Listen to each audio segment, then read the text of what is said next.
कभी अगर आप घूमने जाएं तो कुम्हार के द्वारा बनाए गए कच्चे और पकाए हुए मिट्टी के बर्तनों को ज़रूर देखिए। इन्हें बनाने के लिए कुम्हार एक विशेष तरह की मिट्टी का उपयोग करते हैं। ये जो आप मिट्टी देख रहे हैं, इस तरह की मिट्टी का उपयोग कच्चे बर्तनों को बनाने के लिए किया जाता है।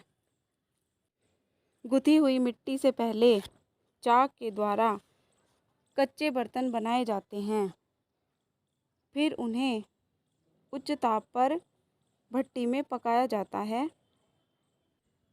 ये जो पके हुए बर्तन होते हैं, इन बर्तनों को ही मृत्तिका कहा जाता है। चीनी मिट्टी भी एक प्रकार की सफ़ेद मृत्तिका होती है। इस चीनी मिट्टी से कप प्लेट, केतली, बिजली के फ्यूज़ होल्डर इत्यादि बनाए जाते हैं।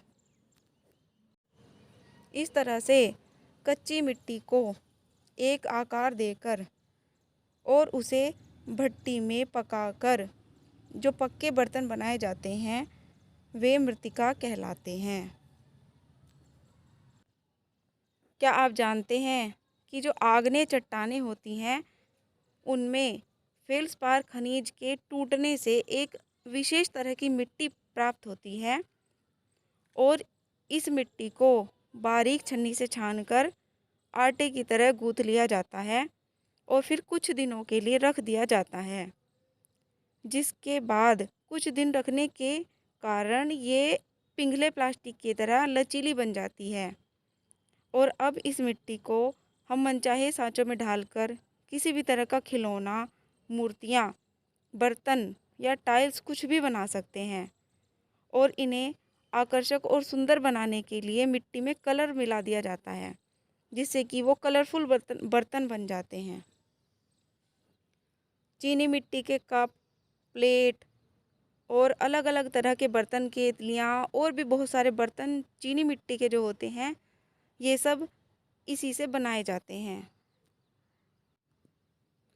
जो तैयार वस्तुएं होती हैं, यानी कि बर्तन तैयार करने के बाद, उन्हें सुखाने के बाद इन्हें एक भट्टी में उच्च ताप पर पकाया जाता है और इस तरह से जो हमें वस्तुएं प्राप्त होती हैं वो पोरस होती हैं। मतलब कि उनमें अगर हम पानी डालेंगे तो पानी नीचे निकल जाएगा। तो इन पर हम क्या करते हैं कि अन्य रसायनों के लेप चढ़ा देते हैं।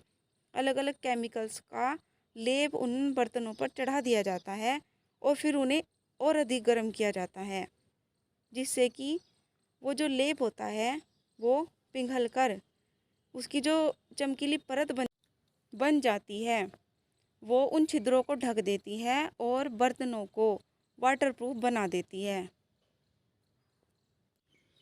इस तरह से चीनी मिट्टी के बर्तन तैयार किए जाते हैं।